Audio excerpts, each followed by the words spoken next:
ତୁ କଣ ମତେ ଏମିତି ଧମକେଇକି ଡାକିଲୁଣି? ଆପଣ କମଳିଆ ସୁରେଇ ଡାକିଛନ୍ତି ହେଇଟି ଶୁଣୁଛ? କଣ ଡାକିଲୁ ନା? ତୁ ତ ଏମିତି ଡାକିଲୁଣି ହେଇଟି ଶୁଣୁଛ? ସତ କହୁଛି ମୋ ହାତଟା ଯୋଉ ସ୍ପିଡରେ ଦୌଡୁଥିଲା ପୁରା ସ୍ଲୋ ମୋସନରେ ଚାଲିବା ଏମିତି ଦୌଡୁଥିଲା ଏବେ ଏମିତି ଚାଲିବା। ସେଇ ମଶା ଡାଇଲଗ ବନ୍ଦ କର। ମୁଁ ତ କହିଲି ମତେ କି କୁହ I love you। ମାନେ ତୁ କଣ କହୁନୁ ମତେ କହ ବୋଲି? ମୁଁ କଣ ସେଇଆ କହିବାକୁ କହିଲି? ଏ ମୁଁ କଣ କହିଲି? I love you। କଣ କହିଲି? କହିଲି ପରା I love you। ଏଇ ଆସିଲା ବୋଲି କଣ କହିଲି? I love you। I love you too। ଦେଖିଛି ଗୋଟେ ବେଶୀ ଗପୁଛି।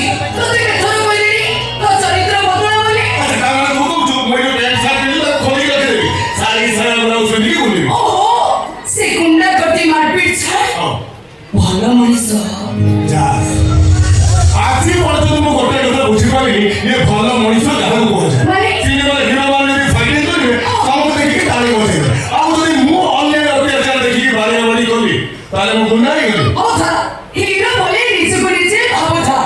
ମୋ ଭାଇ ମୋ ବାହାଘର ଠିକ କରିସାରିଲେଣି।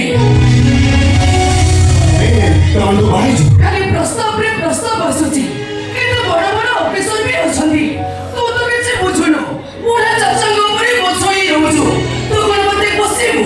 ତୁ ଏମିତି ଅନେଇଥିବୁ ଆଉ ଜଣେ ଆସି ତୋରି ଆଖି ଆଗରୁ ମତେ ନେଇଯିବ ତାପରେ ତୁ ବୁଝିବୁ।